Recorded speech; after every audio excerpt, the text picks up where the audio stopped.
J'ai vécu la majorité de ma vie à essayer d'être forte, à paraître forte, à me rendre forte, parce que c'est ça que je croyais qui était nécessaire, c'est ça que je voyais en fait partout autour de moi, c'est ça qu'on nous apprend, que quelqu'un qui réussit, qui est accompli, c'est quelqu'un qui se tient debout, qui garde le contrôle, qui vacille pas, puis quelqu'un qui est capable de tout.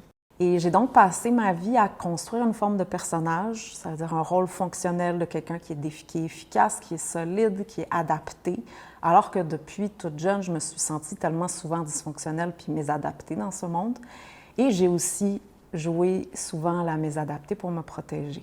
Donc, je croyais que c'était ça, vivre, que être ce qu'il fallait être, ou alors me croire différente, non conformiste, rebelle, alors qu'au fond, j'étais juste prise. Et en surface, ma façade, elle fonctionnait jusqu'à un certain niveau. Mais plus que je descendais dans mon processus, puis en moi-même, plus je découvrais quelque chose que j'avais jamais voulu voir en face. Et paradoxalement, moi, je me suis jamais vue comme quelqu'un qui est dans le contrôle. C'était pas ça l'idée que j'avais de moi.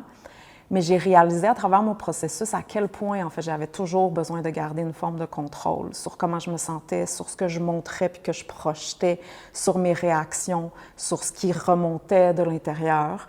Pas consciemment, mais profondément. Parce que j'étais extrêmement sensible, puis je voulais pas sentir au fond.